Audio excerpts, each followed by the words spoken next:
누구부터 이 잡도라이들을 잡아볼까요?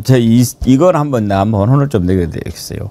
김민석 후보 총리 후보 청문회 할 때 배준영 의원이 광주 사태 뭐 이런 발언을 했잖아요. 그랬는데 그걸 광주 사태라고 그러면 되냐? 그러니까 그 광주와 민주화 운동 됐어요? 이렇게 얘기를 했어요. 아세요? 네. 한번 들어보세요. 예. 글쎄 이제 광주 사태를 죄송합니다.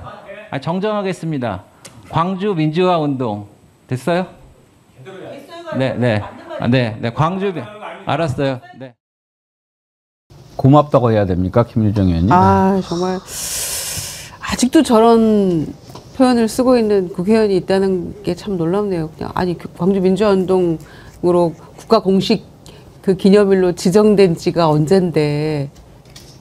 그러니까 저자들은 입에 붙어 있는 거죠. 그러니까 사태라는 게 심각한 사태입니다. 저 사람들 정말. 한덕수도 광주 사태라고 그랬죠? 그랬던 것 같아요. 예. 그러니까 저쪽에 있는 그 국민의힘 같은 경우는 광주라고 하는 부분이 자기들의 권력들을 축소하는 하나의 사건으로만 보는 거죠. 그러니까 그 사건에서 얼마나 많은 생명들을 앗아갔는지, 그리고 그걸 누가 앗아갔는지. 아니, 국민의힘 전신인 전두환이 이렇게 앗아간 사건이잖아요. 그렇다면 반성뿐만 아니라 이 부분과 관련해서 통렬한 반복적인 사과를 안 해도 지금 저희가 믿지 못할 정당이 저런 행태를 하는 걸 보면 저건 좀 DNA 같다. 그리고 절대 바뀌지 않겠다. 그래서 저는 국민의힘이 혁신이라는 얘기를 하는 건 거짓말일 수밖에 없다. 저런 말들이 계속 툭툭 튀어나온다고 얘기하는 건 본인들이 생각하는 사유 방식이 저런 방식인 거고, 광주를 민주화운동을 바라보는, 그리고 이것도 국가가 다 공식 기념일로 지정한 거잖아요. 그러니까 저자들은 자기들이 전두환의 후예다라고 하는 것을 인정하는 거죠. 그러니까 이게 단순한 말실수로 보기가 어렵다라는 겁니다. 그러니까 단순한 말실수라고 했다라고 한다면 그러니까 정정하는 태도도 문제가 있는 것 같아요. 광주 민주화 운동 뭐 됐어요? 라는 식으로 그냥 아무 일이 아닌 것처럼 치부한다라는 것은 문제가 심각한 거죠. 만약에 광주 사태라고 헛소리가 튀어났다라고 한다면 정말 죄송합니다. 이건 제가 정정하겠습니다라고 하고 넘어갔으면 모르겠어요. 근데 저 태도 자체가 더 큰 공분을 부른다고 보고, 우리가 광주 사태라고 단어가 일단 튀어나오면 그때 당시에 전두환과 관제 언론들이 이 민주화 운동 자체를 폭동이라고 규정하기 위해서 의미를 축소하고자, 왜곡하고자 광주 사태라는 표현을 썼던 거거든요. 그러니까 저 광주 사태라고 언급하는 거 자체가 역사적 의미를 폄훼하고 왜곡하기 위한 일종의 시도였던 건데, 저게 이제 습관적으로 배어 있다라고 한다면 저거는 지금 방금 앵커님이 말씀 주신 것처럼 신군부의 후예들이라고 인정하는 꼴 아니겠습니까? 슈크림님, 저런 자들이 아직도 이 땅에 존재하는 게 사태다. 아니, 말씀하신 대로 광주 사태라고 표현하고 나서 그거에 대한 사과하는 태도가 아니잖아요. 아닌 거죠. 제 표현이 너무 잘못됐습니다. 순간 이렇게 나왔는데 죄송합니다. 라고 하면서 다음 질문을 이어가는 게 맞잖아요. 그 표현을 쓰니까 옆에서 다들 민주당 의원들이 항의하니까 광주 민주화운동 됐어요? 민주화운동이라 내가 불러줄게. 됐지? 이런 태도잖아요. 지금 거기에 대한 사과와 이 반성의 의미가 순간 아무것도 없는 거 아닙니까? 저런 정말? 자는 발로 입을 차버리고 싶어요. 정말 말이 안 되는. 자, 또 하나. 김용태 비대위원장 지금 이제 며칠 남았죠. 30일까지인가 임기가? 네, 6월 30일까지. 주말이면 끝이죠, 뭐 사실상.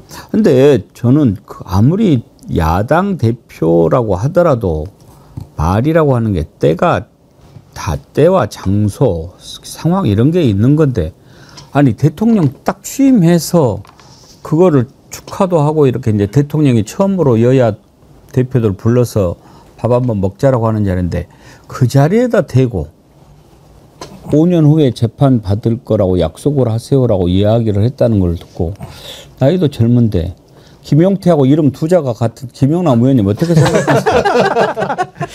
제가 보기엔 사실은 그 김용태 비대위원장이 본인의 어떤 그릇의 크기에 비해서 너무 감당하기 어려운 큰 감투를 지금 쓰고 있는 거죠. 그러니까 감투의 무게가 너무 무거워요. 그러니까 본인 입장에서는 내가 뭔가 역할을 해야 돼. 뭔가 내가 보여줘야 돼. 라는 중압감이 있는 것 같아요. 그래서 사람을 이른바 망가뜨리는 여러 가지 방법이 있잖아요. 이른바 뭐 이렇게 한직으로 내친다든지 하는 것 중에 가장 고도의 그리고 정말 망가뜨리는 방법이 그 사람이 감당할 수 없는 감투를 씌워주는 거예요. 그러면 사람이 망가지거든요. 그러네요. 근데 김용태 의원이 지금 초선이고 나이도 35세, 사실은 국회의원 된 지가 이제 1년 간 넘은 거잖아요. 무리예요, 제가 보기엔. 비대위원장이라는 자리가 당대표를 대신하는 자리인데 그 자리에 있기에는 본인의 능력치를 훨씬 넘어간다. 그러다 보니까 뭔가라도 해야 된다는 강박감에 이 상황과 분위기에 맞지 않는 이 행동들이 자꾸 나오고 있는 것이 아닌가 싶어요. 왜 그런 얼라를 대표를 시킵니까? 만만하잖아요. 그냥 조용히 시킨 대로 그렇게 할 줄 알고 그랬을까요? 그러니까 일단 구인난이고 사람을 구하기가 어렵고 그리고 뭔가 바뀐다는 이미지를 보여주기 위해서 젊은 사람 중에 찾다 보니까 순번이 거기까지 내려간 것 같은데 제가 보기엔 감당이 안 되는 감투를 쓰고 있는 겁니다. 나이가 어려도 어느 정도 좀 그 상황 판단은 하고 그러잖아요. 김용태가 몇 살이라고요? 35. 이준석은 몇 살이에요? 40 됐죠. 40 됐죠. 출마했으니까. 근데 이준석도 하는 거 보면 애기들 같아. 어제 이재명 대통령이 시정연설하고 있는데 이준석이 어떻게 했는지 혹시 사진 보셨나요? 한번 보여드릴게요. 시정연설을 하고 있는데 거기다가 저렇게 노트북 펴놓고 쩌그닥쩌그닥 하고 있어요. 핸드폰하고. 아니 저 앞에 모니터 저걸로도 뭐 보고 그럴 수 있는 거지요? 네. 국회에서. 네네. 근데 거기다가 지 개인 노트북 펴놓고 따그닥따그닥 시정연설을 하고 있는데. 근데 본회의장에 노트북 반입이 되나요? 저거 안 되는 거로 저는 알고 있었는데. 만약 안 된다면 시끄러 임마 그랬겠죠. 모르겠어요. 그러니까 반입 시도를 아예 안 해봐가지고 그러게요. 의원들 네. 보통 생각을 안 하거든요. 저 모니터가 인터넷도 다 되는 거기 때문에 사실은 개인 노트북을 들고 와서 저기서 무슨 뭐 일을 할 것도 아니고 본회의 열릴 때는 본회의에 집중을 해야죠. 근데 또 제가 잔머리는 잘 굴려 있잖아요. 저기 노트북에 또 화면 보호 필름을 붙였어. 필름을 붙였네요. 그러니까 지금 뭐라고 쓰는지는 모르는 거예요. 네, 네. 그래서 본회의장에 노트북 들고 가서 저렇게 아니 본회의 할 때는 본회의에 집중을 해야죠. 누가 더군다나 시정 연설을 하고 있잖아요. 그러니까요. 그럼 그걸 그거 들어야 잘못된 되고 만약에 뭐 정말 그 뭐 지가 못 알아듣는 단어가 나오거나 뭐 팩트 체크하고 싶은 게 있으면 그 앞에 있는 모니터도 컴퓨터 연동돼 있는 거 아니에요? 그렇죠. 근데 개인 노트북을 갖고 와서 이렇게 하고 있냐 이 말이에요. 그러니까 이게 또 첫 시정 연설에다가요 내용이 뭡니까? 추경이에요. 추경. 지금 국민들 경제 때문에 민생 때문에 힘들어 죽을 것 같으니까 빨리 추경을 통과시켜서 마중물이라도 보내서 이제 조금이라도 숨이라도 트이게 하자. 이게 지금 시정연설에서 대통령이 말씀하셨습니다만 여야가 합의해야 되는 거거든요. 저는 그런 내용들을 얘기했으면 그래도 공당의 개혁신당의 대표를 했었고 대선 후보까지 나온 사람이라면 이 중대한 첫 시정연설에 그것도 추경의 내용들을 가지고 연설을 하면 그것을 갖다가 경청하고 어떻게 하면 여야가 합의할 수 있을 것인지 또 국민들에게 힘든 자영업자들에게 어떻게 해줄 수 있는 것인지 이런 고민을 해야 되는데 앉아가지고 저 자세와 태도를 보게 되면 저 인정하지 않는 거죠. 저런 태도는 이재명 대통령이라고 하는 것을 저런 태도 자체가 인정하지 않는다라고 저희가 해석할 수 있는 거잖아요. 저런 모습을 보면. 전 그래서 이준석이나 김용태나 그러니까 저는 김용태는 이준석의 시즌2 같다라고 하는 느낌. 그래도 이준석은 뭐 제가 과거에 봤을 때 좀 제가 볼 때 약간 좀 뭐랄까요 싸가지가 좀 없어 보였거든요. 근데 김용태는 그러지 않았는데 말씀하신 것처럼 자리가 저렇게 만드는 것 같은 측면들이 꽤 있어요. 아니 근데 저 자리는 대통령의 시정연설이 아니더라도 본회의가 열렸는데 거기에 개인 노트북 갖고 와서 뭘 했는지 모르겠어요. 뭐 펜코를 들여다본 건지 아니면 뭘 사진을 들여다본 건지 모르겠는데 본회의장에 개인 노트북 갖고 들어와서 뭘 개인적으로 뭘 업무를 보거나 뭘 하는 건 저건 아니죠. 그러면 본회의장에 왜 들어와 있어요? 처음 봤어요. 개인 노트북으로 지금 그러니까. 네, 핸드폰 하다가 막 걸린 사람은 많았죠. 핸드폰이야 뭐. 그런데 처음 봤어요. 좀 그리고 좀 정서가 불안한가? 약간 주의가 산만하고. 대부분 그렇죠. 네. 그 저거 뭐 로그 기록 같은 경우가 들키지 않으려고 저렇게 했나요? 그럴 수 있겠죠. 로그 기록이 다 나오니까 뭘 그러게. 했는지를. 아. 그러니까 저거 자기가 하고 싶은 거 갖고 와서 저렇게 하지 않았을까 생각이 드니까. 그러니까 저런 공적인 공간도 저렇게 사적으로 자기가 활용을 하는 거예요. 그건 공인이 아닌 거지. 그러니까 국회에서 국회의원이 하는 그 행동이라는 건 국민을 대하는 태도잖아요. 근데 지금 이준석 의원의 경우에도 본회의장에서 저런 태도를 보였다라는 건 국민을 대하는 태도가 일단 글러먹었다라고 평가를 예. 해주신 것 같고, 두 번째로는 아까 김용태 비대위원장도 마찬가지인데 배준영도 마찬가지고요. 이게 뭐 젊은 정치인이든 아닌 정치인이든 다 떠나서 역사를 대하는 태도도 역시 가볍기 짝이 없다. 그 가벼운 게 문제가 아니고 완전히 잘못된 것이죠. 김용태 비대위원장도 최근에는 또 제주 4.3과 관련돼서 남로당 총파업 이런 발언해가지고 또 논란이 됐던 적이 있거든요. 그러니까 이렇게 한없이 가벼움을 보여주고 있는 것 같다. 이제 이런 말씀 드립니다. 예. 자, 어제 시정연설 끝나고 이재명 대통령 참 여야 의원들 악수 일일이 이렇게 하고 나가는 모습이 인상적이었죠. 근데 거기에서 권성동 의원 만나가지고 권성동이 뭐라고 한참 이야기를 하니까 툭 이렇게 웃으면서 팔을 치고 이렇게 이동을 하시더라고요. 그 모습 잠깐 좀 볼까요?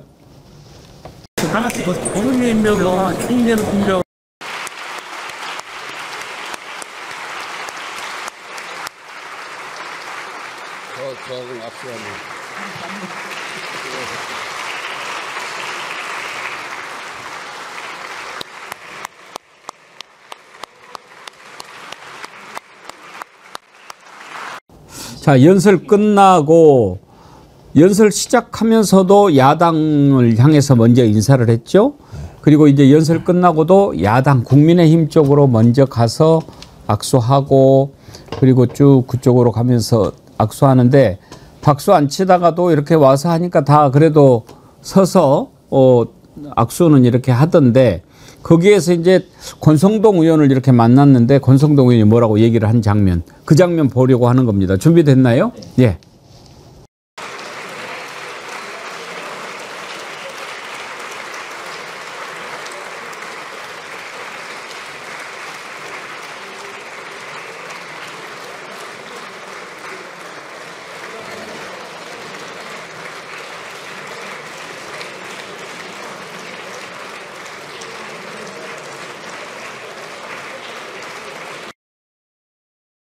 나경원 의원도 뭐라고 하던데 나경원 의원도 마찬가지예요. 김민석 총리 그 안 얘기 된다. 했대요? 네. 아, 그러면 그네들 짜고 했구나. 세 사람인데요. 권성동, 예. 임종득, 아, 나경원. 임종득도 뭐 이야기하던데 그 네, 얘기였어요? 세 사람이 다 총리 안 된다. 그 얘기였어요. 근데 권성동 전 원내대표 같은 경우에는 그래도 이제 두 번 반복해서 얘기했는데 알았어 이러면서 툭 쳤다는 거 아니에요, 대통령이? 그냥 이쪽으로 씩 돌리는데 웃어요, 본인도. 그러니까 뭐 어차피 권성동 의원한테 기자들이 물어보니까 네. 그 얘기를 했다고 하면 그것도 들어보시죠.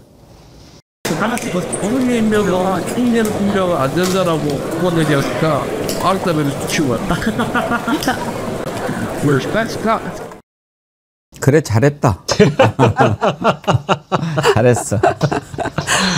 아유, 저는 뭐 그 이재명 대통령과 권성동 의원은 저기 사법고시도 같이 준비하고 학교도 뭐 갖고 네. 선후배 사이라고 하지 않습니까? 그래서 저는 굉장히 가까운 인간관계였으니까 가벼운 얘기를 한 줄 알았는데 사실은 이제 김민석 총리 후보자 얘기를 꺼냈다라는 얘기를 듣고 뭐 이제 국민의힘 했다 이제 이런 생각은 들었습니다만은 뭐 저런 모습도 저는 굉장히 흐뭇하게 봤습니다. 왜냐하면 저런 대통령의 여유는 자신감에서 나온다고 저는 보거든요. 연설 끝나고 바로 국민의힘 쪽으로 들어가셔서 그냥 빠르게 훑고 나온 게 아니라 정말 한 사람 한 사람 악수하고 아이 컨택하고 무슨 얘기하는지 들어보고 대답해주고 스킨십을 한다라는 거는 저는 뭐 물론 이전 정부와 굳이 비교할 이유도 없지만 역대 대통령들 중에서도 사실 야당 의원들과의 어떤 갈등이라든지 이런 대면함들이 분명히 있었는데 어제 같은 상황은 정말 저는 아, 이게 정치의 이제 정상화가 되어가고 있구나. 복원이 되어가고 있구나. 대통령의 정치는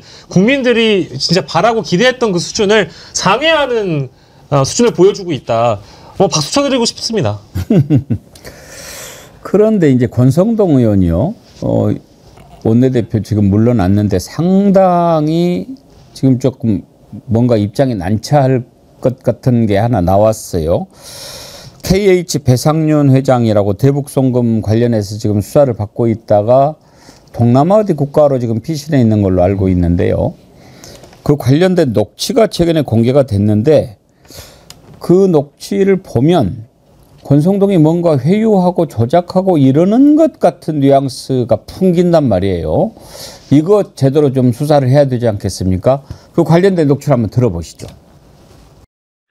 그런데 여하튼 지난번에 내가 얘기했던 걸 내가 뭐 이름은 얘기 안 하고 네네. 구체적으로 뭐 몇 명도 얘기 안 했어. 예예. 얘기 안 하고 하여튼 뭐 그런 걸 진술할 요의가 있다 그러더래. 그 뭐 수사 협조하면 뭐 저희들도 도와줘야지 그런 취지야. 아이고 감사합니다. 예. 그러니까 조 회장하고 나하고 한번 좀 보죠 뭐 그러면. 예, 언제든지 말씀하십시오. 달려가겠습니다. 한번 보고. 예예. 뭐 사람 이름 뭐 액수는 얘기 안 하더라도. 예예. 조 회장은 다 알고 있으니까 나도 뭐 이런 거 어디 가서 떠드는 사람이 아니야. 아니 많은. 이거 알고 있습니다. 예. 이거 갖고 내가 떠들고. 머리 안 트는 거 없고. 그러니까 하여튼 내가 시간 한번 줄게요. 예. 언제든지 말씀하시면 달려가겠습니다. 예. 빨리 마무리 짓자고. 예, 알겠습니다. 예, 수고했어. 예, 감사합니다. 예. 저걸 들어보면 누가 브로커인지 모르겠어요. 김용남 의원님 어떤 상황으로 보입니까? 글쎄요, 그러니까 KH그룹은 그 원래는 배상윤 씨라고 거기가 실제 뭐 이른바 오너 뭐 그렇게 알려져 있는데 말씀하신 대로 그 해외 도피한 지가 지금 오래됐죠. 그래서 지금도 안 들어오고 있는 상황이잖아요. 뭐 지난번에 SBS하고 인터뷰한 걸 보니까 8월인가 들어오겠다고 얘기를 했더라고요. 근데 저 상황은 잘 이해가 안 되는데요. 저게 뭐를 도모하고 있는 상황이죠, 지금? 뭐 언론 생각해 보면 이제 KH그룹 관계자가 어떻게 좀 이 문제 좀 풀어주면 좋겠다. 당신이 이제 실력자니까. 그러니까 한번 보자고 뭐 이렇게 하는 그런 상황 아닌가요? 그러니까 지금 예를 들어서 그런 거죠. 이제 당시 KH그룹이 문제가 됐던 거는 당시 이재명 대표와 관련해서 어떤 거래가 있었던 거 아니냐, 뭐 이런 거, 그 쌍방울의 김성태 회장 다음으로 또 수사 대상이 됐었으니까 관련해서 당시 이재명 대표에게 불리한 진술을 좀 하고 하면 선처를 좀 해줄 수 있다라는 그런 상황과 관련해서 어떤 일종의 거강꾼 이런 역할처럼 들리는 취지가 있는데 그 말이 안 되죠. 수사기관 뭐라고 지금 그 권성동 의원이 검사가 아닌데 그와 관련해서 저는 정확하게 파악이 안 돼요 지금. 그러니까 지금 저 상황이 이제 그런 거잖아요. 그러니까 이제 김성태가 북한에 돈을 줬는데 누구한테 줬냐? 리오남한테 줬다. 그러니까 거기서 줬냐? 필리핀에서 줬다. 김성태밖에 본인 한 명밖에 진술인이 없으니까 이 배 회장한테 얘기를 한 거죠. 자기도 봤다. 이 진술을 하게 해달라고 얘기를 한 거죠. 이제 그러면서 진술인이 2명이잖아요. 그러면 리오남한테 돈이 갔다라고 하는 부분들을 확인할 수 있는 거죠. 그렇게 검찰이 그렇게 만들어 놓은 거죠. 김성태 진술을 바꾸게 만들었고 그 진술이 한 명밖에 없으니까 소위 배 회장에게 그렇게 진술을 하게 해달라고 얘기했고 거기와 관련돼서 아마 돈이 갔을 거라고 하는 추정이 되는 거고 이게 왜 추정되냐면 돌아올 때도 마찬가지입니다만요. 이화영의 변호인 측에게 자기가 야 우리는 세게 베팅해 그러면서 내가 300억 정도 줄 수 있어.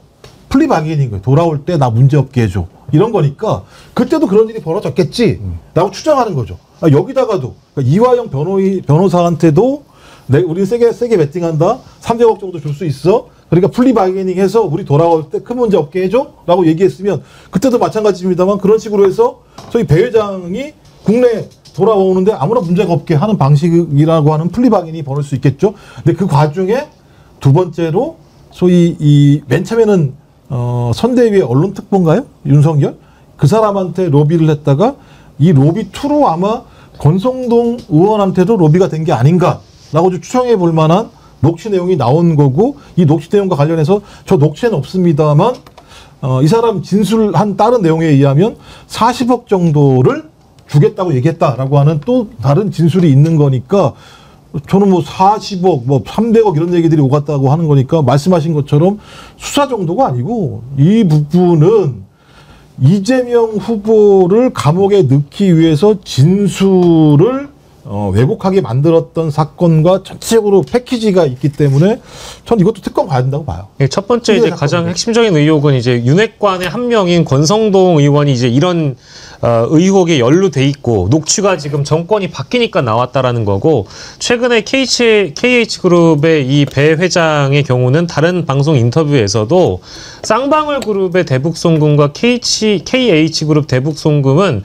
이재명 대표와는 아무 관련이 없다라는 이미 보도가 나와 있습니다. 그러니까 이게 뭔가 자체적으로 북한에 돈을 송금을 한 것이지 이재명과는 관계가 없다라고 지금 이 사람들이 진술을 했다는 거거든요. 그러면은 이제 검찰과 그때 당시 여권이었던 국민의힘이 제기했던 이재명 대통령의 사법 리스크, 특히 쌍방울 대북송금권은 허위에 가깝다라는 게 점점 서서히 드러나고 있는 겁니다.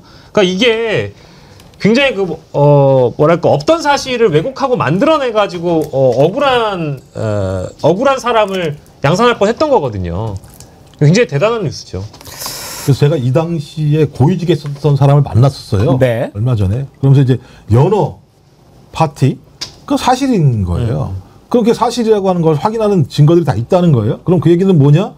검찰이 진술을 왜곡하게 진술 세미나를 열게 만들었다는 거고, 그러니까 적어도 이거는 이재명 대표를 집어넣기 위한 그 당시 조치가 벌어졌고, 그 과정에 지금 얘기 나온 건 돈이라고 하는 것이 살포되는 과정까지 결합되어 있는 부분이니까 매우 충격적인 게이트가 될 수 있는 것. 이거 같은 경우도. 되게 구체적인 게 뭐 연어 파티 중에 술은 뭐 25도짜리 화요를 먹었다 뭐 이런 진술까지 벌써 나오고 있거든요. 오늘 뭐 오마이뉴스 단독 보도했습니다만. 하여튼 이제 진실의 시간이 다가오고 있습니다.